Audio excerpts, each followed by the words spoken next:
Di dalam Tuhan Yesus Kristus, salam jumpa kembali dengan sumber artikel media Rohani Parakletos. Pembacaan artikel rohani pada pagi hari ini dengan judul Pengikut Kristus harus responsibility part 1. Setelah manusia Adam dan Hawa jatuh ke dalam dosa, kehidupan manusia ada 3 hal yang dicari. Adapun 3 hal yang dicari itu adalah harta, tahta, dan wanita atau pria. Mereka tidak sadar atau lalai bahwa ketiganya itu sifatnya hanya sementara atau hanya berguna saat hidup di dunia saja. Seharusnya mereka itu mencari keselamatan bagi hidupnya, sebab harta, tahta, dan wanita atau laki-laki tidak bisa menghindarkan diri dari belenggu dosa. Yang menjadi pertanyaan, apa yang membuat mereka lalai atau tidak tahu yang baik dan benar yang harus dicari?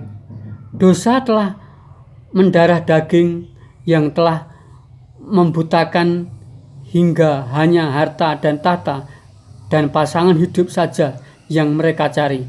Apa yang telah dipaparkan di atas itu juga terjadi dengan pengikut Kristus dari kelompok orang Ibrani.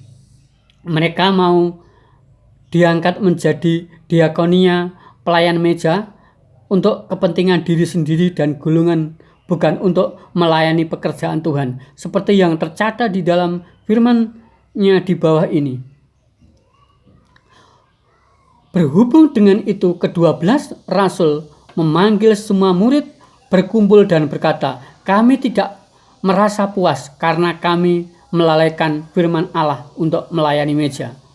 Kata berhubung ini ada benang merahnya dengan kata bersungut-sungut dari orang Yahudi yang berbahasa Yunani kepada orang Ibrani karena mengabaikan para janda dalam pelayanan harian. Itulah alasan mengapa ke-12 rasul ini memanggil dan mengumpulkan para murid. Yang disebut murid adalah mereka yang telah mengikut Kristus sebagai Tuhan dan Juru Selamat di dalam hidupnya. Tujuan dikumpulkannya para murid oleh para rasul karena pengikut Kristus yang berasal dari Ibrani tidak punya responsibility atau pertanggungjawaban terhadap tugas yang diberikan kepada rasul, yang diberikan oleh rasul. Sebab responsibility berhubungan dengan akuntabilitas seseorang, berkelompok atau golongan. Jika di dalam hidupnya tidak berakuntabilitas, maka jangan diberikan satu pertanggungjawaban atau yang pasti akan mengecewakan dan hasilnya tidak akan memuaskan. Hal itu yang terjadi dengan pengikut Kristus yang berasal dari orang Ibrani. Apabila ketidakpuasan dari orang Yahudi yang berbahasa Yunani tidak segera diselesaikan, maka puasan itu akan meluas kepada orang-orang yang ada di kelompok yang lain juga. Maka dari itu, para rasul berkata, "Kami tidak merasa puas." Peristiwa sungut-sungut yang dilakukan oleh orang Yahudi yang berbahasa Yunani ternyata menjadikan ke-12 rasul itu juga tidak puas terhadap kinerja orang Ibrani di dalam pelayanan meja. Ketidakpuasan para rasul dalam hal pelayanan meja tersebut yang menyebabkan mereka mengatakan, "Karena kami melalaikan firman Allah untuk melayani meja." Pernyataan rasul yang tegas tersebut di atas bahwa pelayanan meja atau pelayanan kepada janda-janda miskin itu adalah menjadi perintah Allah. Itu semua dibuktikan dengan perkataan, "Karena kami melalaikan firman Allah untuk melayani meja."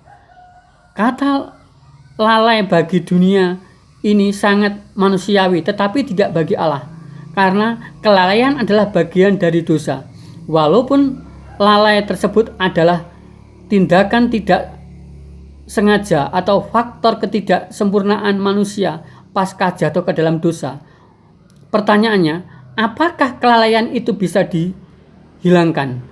Kelalaian itu bisa dihilangkan atau diminimalisir jika hidup manusia itu benar di hadapan Tuhan dan penuh dengan kuasa Roh Kudus dan kuasa firman Tuhan. Dengan kuasa Roh Kudus dan firman Tuhan itu, pengikut Kristus pasti bisa responsibility. Dan seharusnya responsibility menjadi gaya hidup dan menjadi budaya bagi para pengikut Kristus. Jika hal itu bisa dilakukan, maka kelalaian dan kealpaan itu akan hilang dan kehidupan manusia. Dengan kata lain, kuncinya supaya pengikut Kristus tidak lalai terhadap firman Allah dan responsibility harus membangun relasi yang baik dengan Allah. Sebab semakin intens hubungan kita dengan Allah, maka akan hilang juga kelalaian itu karena kuasa Roh Kudus yang akan mengingatkannya. Sekarang bagaimana dengan diri kita, para pengikut Kristus yang ada di zaman ini? Apakah kita sudah hidup yang responsibility atau belum? Jika belum, harus disegerakan supaya hidup kita menjadi teladan dan menjadi berkat bagi sesama. Melalui kehadiran kita, banyak jiwa-jiwa yang belum mengenal dan mengakui Yesus sebagai Tuhan dan Juru Selamat segera bertobat karena melihat kasih-Nya yang ada di dalam hidup kita. Amin.